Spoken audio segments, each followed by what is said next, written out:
We will now continue with the k-means clustering algorithm. So to start with, we'll look at two rather distinct applications of k-means clustering. We'll then look at a variant of the algorithm that's motivated by the realities of massive data sets.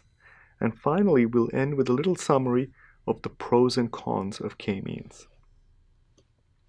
So if you recall, Lloyd's k-means algorithm is a local search procedure.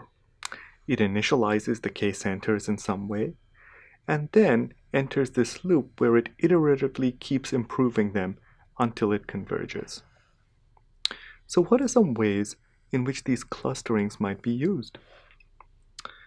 Well, last time we spelled out two rather distinct uses of clustering. The first is vector quantization, where the goal is to take a large, continuous, infinite space and to find a small set of representatives for this space, so as to minimize the distortion induced by this kind of discretization. The second general way in which clustering is used is to find meaningful groups or natural clusters in data. So let's look at k-means applications of each of these two varieties, starting with the first one. So here's a question. How can we represent images as vectors of fixed length? After all, images come in all shapes and sizes. How do we make them all the same length? How do we put them into vector form? Well, this is a problem for which the computer vision community has developed many different solutions. At a very high level, however, many of these solutions have a somewhat similar flavor, and what I'll do is to describe one of them that's based on k-means clustering. Okay, so how does it go? We'll take a picture, for example, this picture over here of a black bear, and let's pull out a small patch from this picture. So let's fix a certain size, maybe 10 by 10. Let's look at 10 by 10 patches, and here's an example of such a patch. There's a 10 by 10 patch, and there's another 10 by 10 patch, and another such patch, and another patch, and so on. So let's go ahead and pull out all such patches from this picture. Okay, so we're going to get a lot of them. And then let's do this for every single picture we have. So now we have a vast collection of these 10 by 10 patches. Now each patch is of a fixed size, and so we can represent it by a fixed length vector. Okay, so we have an enormous collection of these fixed length patches, and we're going to apply k-means clustering to them. Let's say we use k equals 1,000. Okay, so what that gives us, what k-means gives us, is that it takes this collection of patches, there might be hundreds of millions of them, and it finds 1,000 representative patches. Okay.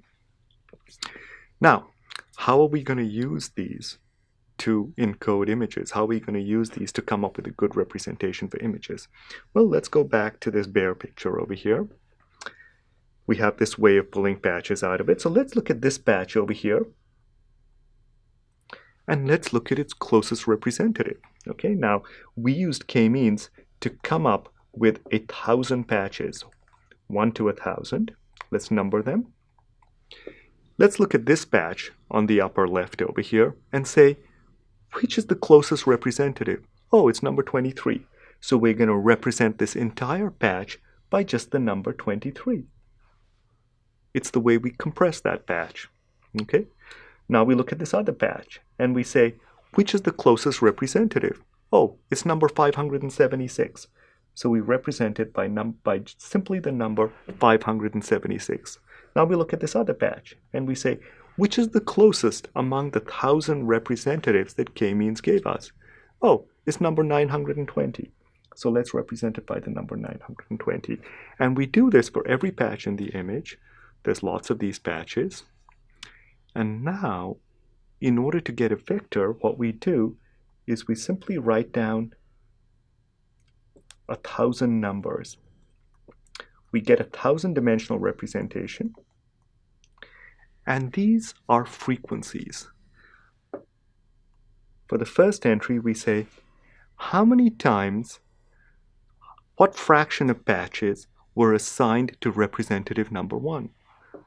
What fraction of patches were assigned to representative number 2? What fraction of patches got assigned to a representative number 1,000? And so the entire image, this image of a bear, gets summarized by this 1,000 dimensional vector of probabilities. These fractions add up to 1. And representations of these kind have been found to be quite useful in many different vision applications. Okay, now let's look at another kind of use of clustering to find natural groups in data. So there's a data set here, which you will get to play with as well, called Animals with Attributes. And this has information about 50 animals, antelopes, grizzly bears, Dalmatians, and so on.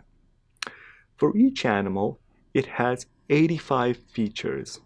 And these features capture things like where does the animal live, in the desert or the rainforest or the ocean? What kind of food does the animal eat? Is it a herbivore or carnivore? What is its physical appearance? Does it have a long neck? And so on. So there are 85 features of this kind. And so each animal is essentially represented as an 85-dimensional vector. And we have 50 animals, so the data set consists of 50 points in 85-dimensional space. And we can go ahead and apply k-means to it. So what I did is to do this with k equals 10. So I asked for 10 clusters. And as we discussed last time, each time you run k-means with a different initialization, you potentially get a different answer. So what I did is to do this twice, and you can see the results over here. Okay, so let's look at the first run of k-means on the left over here. What are the clusters we get? Okay, so we get cluster number 2 over here. Spider, monkey, gorilla, and chimpanzee. That looks pretty good. Okay, that makes sense. Cluster number 5 over here. Killer whale, blue whale, humpback whale. That looks pretty decent. Okay, things that live in the water. Okay, what else do we have? Let's look at number 3.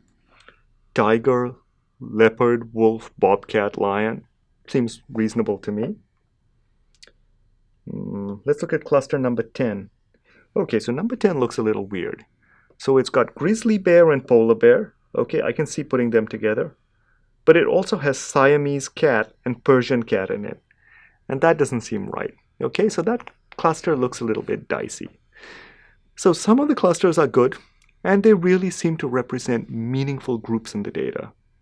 And some of them are a little bit dicey. And to be honest, this is really the most common situation in clustering. You get quite a bit of valuable information, but it usually isn't exactly aligned with what you might want. Okay. Now let's look at the second run of k-means. A lot of the clusters are actually the same. So this cluster number 2, is the same one we got last time. Cluster number 3 has changed a little bit. Fox is in there as well. Okay. Cluster number 5 is the same as last time. Oh, cluster number 10 is better. Now it's just grizzly bear and polar bear. So that's good. So what happened to Siamese cat and Persian cat? Here they are. And they got put in with giant panda. Okay. So it's a similar story. Some of these clusters are very good. Some of them are a little bit dicey. It's a mixed bag, and it's actually hard to tell in this case which of these two clusterings is better. Okay, so very often we have to apply clustering to extremely large data sets. If you think back to our image example, for instance, from each picture we were extracting all 10 by 10 patches, and then we were doing this for all the pictures in a collection. So this could easily be a data set of hundreds of millions of points. Okay. So in situations like this, when there is so much data that one can't even keep it in memory, what does one do? And people have developed some alternative models of computation that are intended to address these sort of scenarios specifically. So one that's been a very successful model is what's called the streaming model of computation. So here there's a fixed data set, but it's very, very large, way too large to fit into memory. So it's sitting on some disk somewhere, okay? And all the computer is allowed to do, all you're allowed to do, is to do one pass through that data, okay? Or maybe 2 passes, or 3 passes, or maybe 10 passes, just a few passes through that data, okay? So you keep seeing these points in order, the points come by in order, and you can't store all of them. You might be able to store a tiny fraction of them, okay? So if there are n points, maybe you can store square root n of them or something like that, okay? And as you see each point, you might update the parameters of your model. So the question is, can we do clustering in a setting like this? An even more extreme model is the online model of computation. So in this case, there isn't even a fixed data set. What happens is that data is being collected continuously forever. At any given point in time, a new data point arises. You aren't able to store it. You only have a constant amount of memory. So you see the point, maybe update your model based on the information in that point, and then the point goes away and you never ever get to see it again. Okay, so the data literally just flies by once. That's the online model of computation. So can we do k-means in these sort of models? Because that would yield a version of the algorithm that's more suitable for very, very large data sets. And actually, there have been several versions of k-means that are of this kind. Okay, and I'll give you an example. So this is what is often called sequential k-means. And it fits into either the streaming or the online model. So you're seeing data points one at a time. You want k-centers. And so what you do is, the way you initialize it is you initialize your k-centers to just the first k-points that you see. And once you get those k-points, you also initialize the counts associated with those centers to 1. Okay, so these are the counts associated with each of the centers. Now, new points keep arriving, possibly forever. And each time you get a new point x, you take this point and you say, well, which of my centers is it closest to? Let's say it's closest to center number mu j. Okay, let's say it's closest to center mu j. Then we're going to update the count for mu j. So we'll increment n sub j. And we will also tweak that center slightly. We will tweak it so as to average in this point x. Okay? So this is a very simple and lightweight version of k-means. And there are, in fact, several other variants of k-means that can also deal with massive data sets quite easily. Okay, so we've talked a lot about k-means, in large part because it is so popular and so widely used. What are the pros and cons of this algorithm? So one big pro of the algorithm, one very good thing about it, is that it's an extremely simple algorithm, and it runs fast. If our goal is to do vector quantization, then the cost function for k-means is really very sensible. It seems geared towards applications of that kind. What's bad about k-means? Well, if we think about the other kind of application, where what we want is to discover natural clusters in data, it turns out that k-means is really geared towards a very specific type of cluster. It's geared towards finding clusters that are spherical and of roughly the same size. It would be very nice if we could find other algorithms that are similarly simple but allow more general cluster types. And that's something we'll be seeing fairly soon.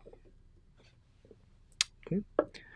So that concludes our treatment of k-means. We've spent a lot of time on it because it's a very important algorithm.